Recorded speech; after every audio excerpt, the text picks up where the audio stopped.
En el año 1974, un apacible padre de familia llamado Michael Taylor se convirtió en la víctima de una posesión demoníaca. Cometió asesinato y dejó en shock a toda una nación. El apacible pueblo de Ossett, próximo a Yorkshire, en Inglaterra, no aparenta ser un lugar donde haya atracción hacia los crímenes violentos. Sin embargo, esta pequeña ciudad de tan solo 17,000 habitantes es justamente donde acontece nuestra historia. 1974, Michael Taylor, de 31 años de edad, su esposa Christine, sus 5 hijos y su perro se mudaron a Ossett. Los vecinos consideraban a esta familia una de las más numerosas y agradables del vecindario.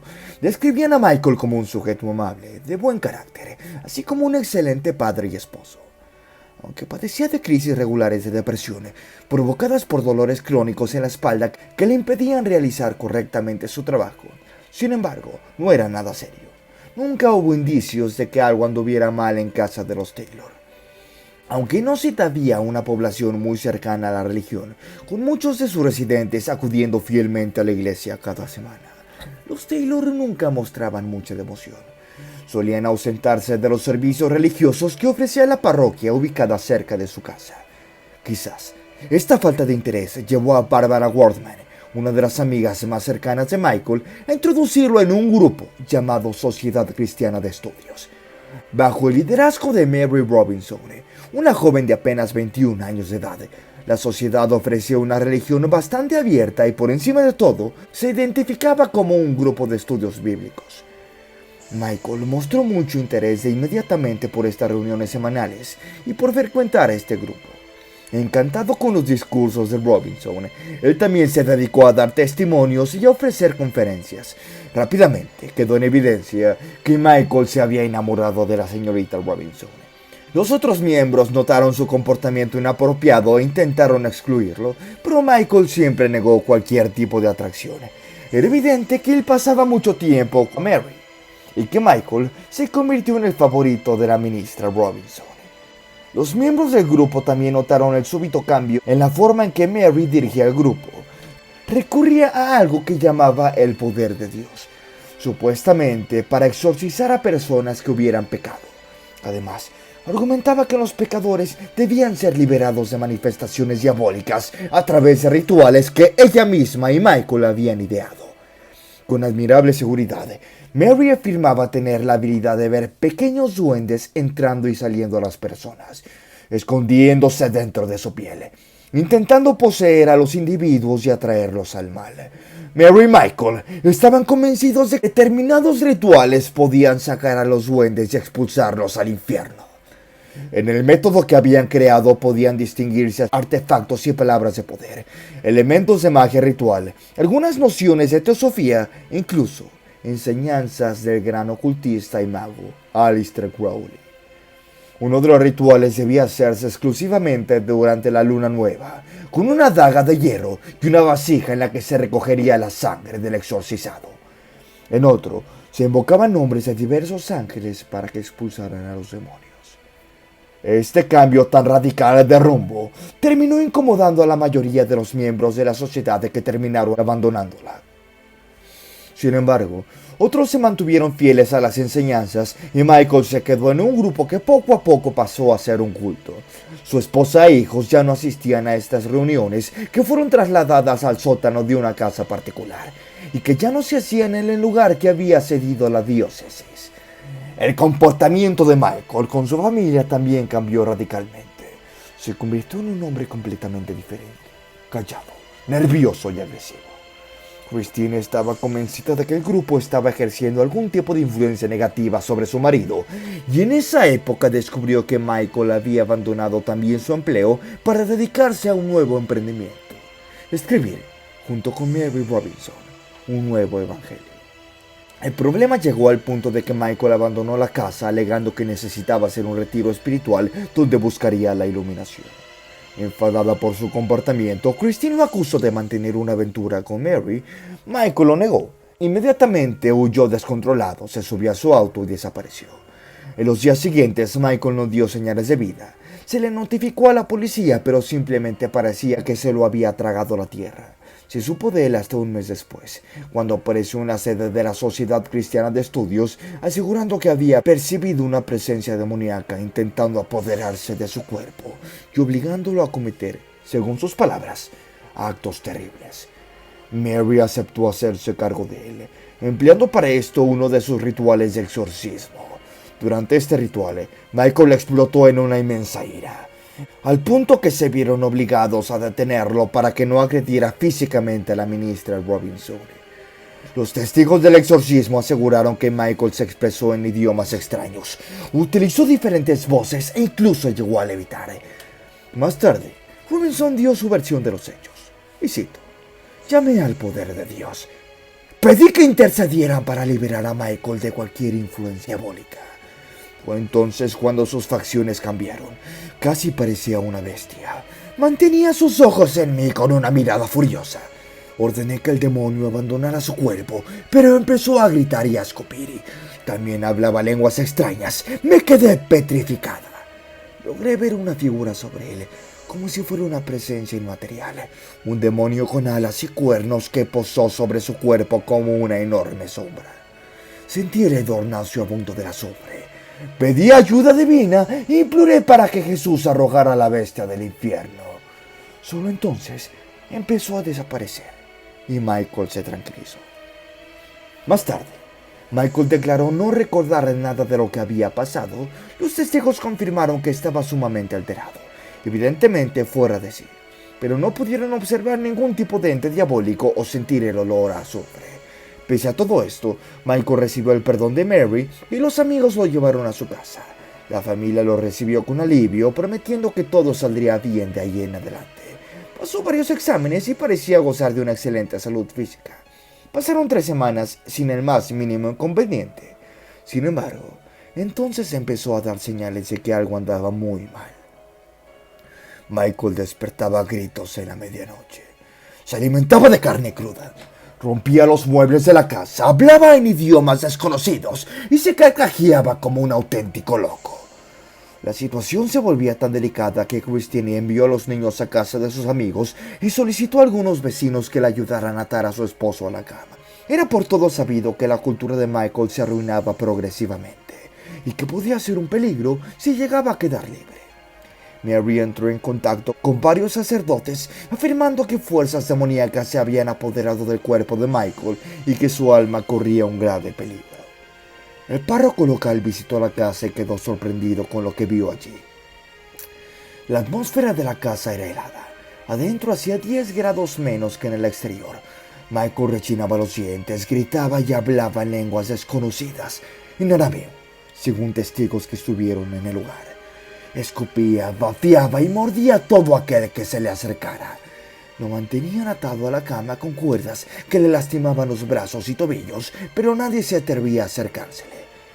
El párroco escribió una carta en la que recomendaba que se le practicara un exorcismo de inmediatamente, pues había reconocido características inequívocas de la acción de fuerzas del mal.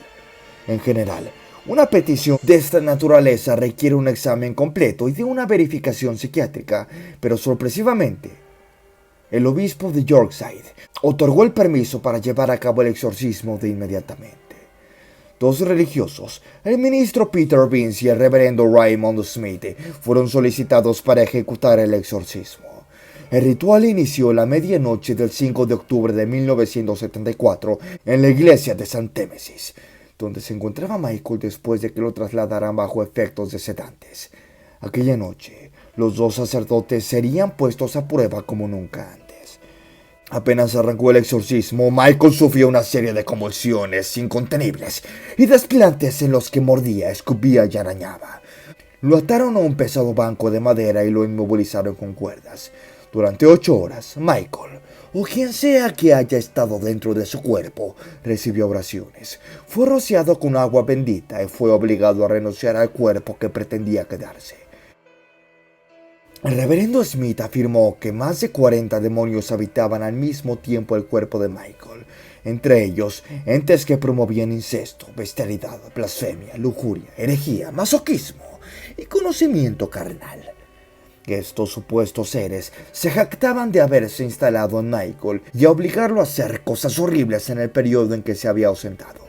A la mañana siguiente, los sacerdotes totalmente agotados se retiraron a descansar, pero Michael permaneció atado.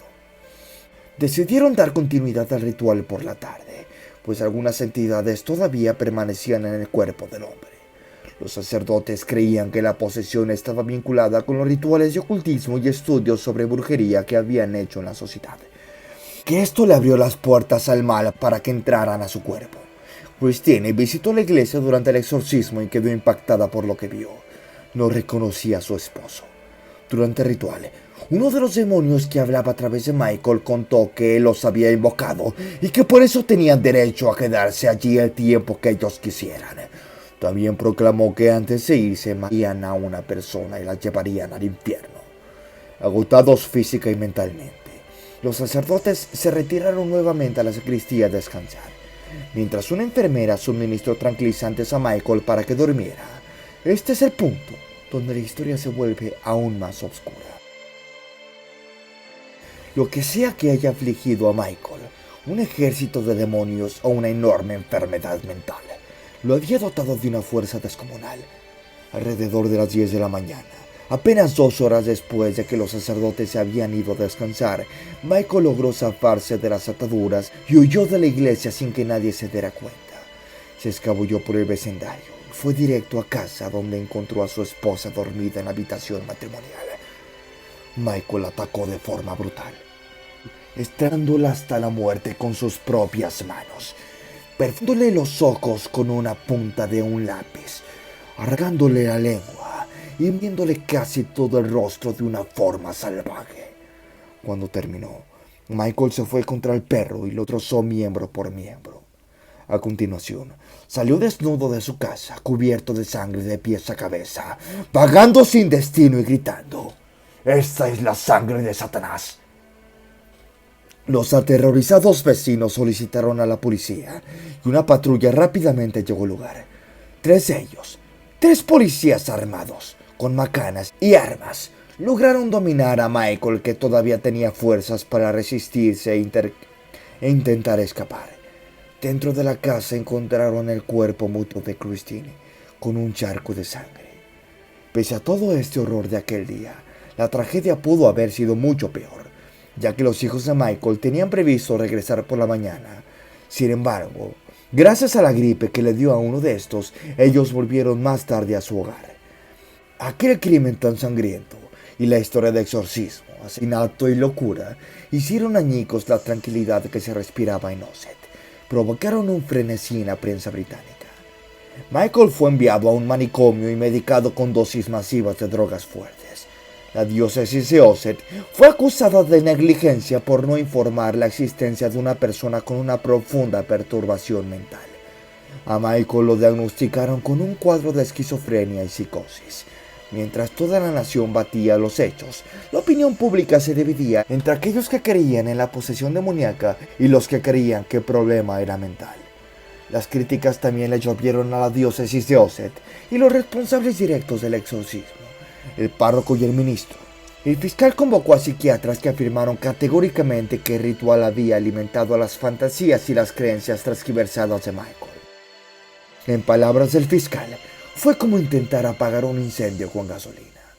Al final, concluyendo que era un enfermo mental, Michael fue declarado inocente e incapaz de cumplir una condena en una prisión común. Lo enviaron al hospital de Broadmoor para criminales dementes. Tras un periodo de prueba donde los medicamentos resultaron eficientes, increíblemente lo dejaron en libertad. Pese a toda esta repercusión negativa, uno de los ministros que presidieron el exorcismo, el padre Peter Vince, siguió defendiendo que Michael estaba poseído por demonios y que el incidente era un auténtico caso de posesión demoníaca. Por cierto, escribió un libro sobre el caso. Michael siguió sufriendo cuadros de depresión. No se hacía la idea de que sus hijos no quisieran verlo, lo que lo llevó a intentar quitarse la vida en muchas ocasiones. Desde el 2005, después de salir del centro de tratamiento psiquiátrico, al que fue ingresado después de ser acusado de acoso, abandonó Inglaterra. Actualmente, escuchen esto, se desconoce su paradero. Una historia realmente impactante. Cómo un hombre aparentemente sano puede llegar a causar un daño irreversible a toda su familia y a una sociedad. ¿Cuál es su opinión, amigos y amigas? ¿Creen que realmente fue un caso de posesión demoníaca?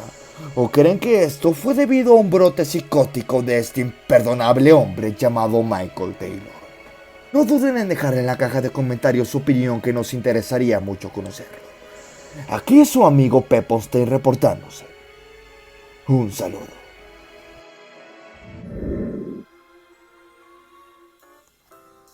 Antes de terminar con el video, quiero invitarlos a formar parte de los miembros del canal. Tendrán muchos beneficios, como obtener insignias especiales, ver contenido exclusivo o mirar contenido antes que sea público, así como pedirme directamente algún tema de qué hablar, al igual que pedirme alguna canción para tocar, entre muchos beneficios más.